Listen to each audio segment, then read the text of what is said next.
চিরুনিতে চুল, বালিশে চুল, গামছায় চুল, চারিদিকে চুল, এত পরিমাণ চুল উঠছে যে আপনি পাগল হয়ে যাচ্ছেন। তবে আজই ব্যবহার করুন আপনার বাড়িতে থাকা এই কয়েকটা জিনিস। আর মাত্র কয়েকটা দিন, তারপরেই বাঙালির শ্রেষ্ঠ উৎসব দুর্গাপুজোয় মেতে উঠবে সকলে। পুজোর এই কয়েকদিন নিজেকে অপরূপ সাজে সাজিয়ে তুলতে কে না চায়, কিন্তু রোজকার স্ট্রেস, দূষণ, অনিয়মিত লাইফস্টাইলের কারণে চুল পড়ার সমস্যা দেখা দেয়। কিন্তু উপায় কি? দামি শ্যাম্পুতেও কোনো কাজ হচ্ছে না। তবে বাড়িতে থাকা এই উপাদানগুলো দিয়েই এই সমস্যার সমাধান করুন।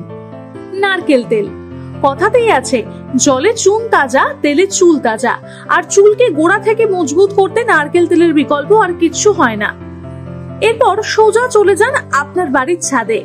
আপনার বাড়ির ছাদ থেকে অ্যালোভেরা তুলে নিয়ে এসে তার ভেতরের সাদা অংশটাকে ভালো করে মাথায় মাখুন। তারপর 30 মিনিট রেখে যেমন শ্যাম্পু করেন সেরকম ভাবে চুল ধুয়ে ফেলুন। সপ্তাহে 3 দিন করে এই কাজটি করলে আপনার চুল যেরকম সিল্কি হবে সেরকম চুল পড়ার পরিমাণও কমবে। কলা। শুধু শরীরের জন্য এই ফল খুব উপকারী নয়। একটি পাকা কলাকে ছাড়িয়ে নিয়ে ভালো করে ম্যাশ করে মাথায় মেখে নিলে শরীর এবং চুল দুয়ের জন্যই উপকারী হয়ে উঠবে এই ফল। এটাকে ভালো করে ম্যাশ করে মাথায় লাগিয়ে 30 মিনিট রাখুন। তারপরে যেমন শ্যাম্পু করেন সেরকম শ্যাম্পু করে ধুয়ে ফেলুন। কলা চুলকে মসৃণ এবং সজীব করে তোলে। ত্বক দই। ত্বকের ট্যান তোলা ছাড়াও দই চুলকে মসৃণ ও উজ্জ্বল করে তুলতে সাহায্য করে। তবে সাবধান, ঘন ঘন দই মাখলে চুল পেকে যাবারও সম্ভাবনা আছে। এরপর মধু। শুনে অবাক হচ্ছেন, কিন্তু মধু দিয়ে চুল ধুলে চুলের রুক্ষতা দূর হয়, চুলের গোড়া হয় শক্ত। মেথি।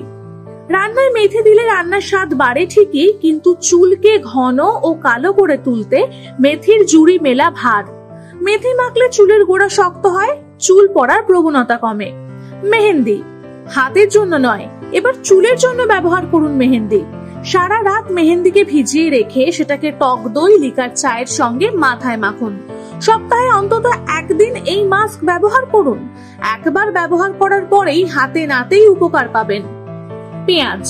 সবজির ঝুড়িতে থাকা পেঁয়াজের রস চুল পড়াকে রোধ করে, আর এতে থাকা বিভিন্ন উপাদান নতুন চুলও গজাতে সাহায্য করে। তাহলে আর দেরি কেন? পুজোর আগেই চুলের যত্ন নিতে শুরু করে দিন। কলকাতা 24/7.in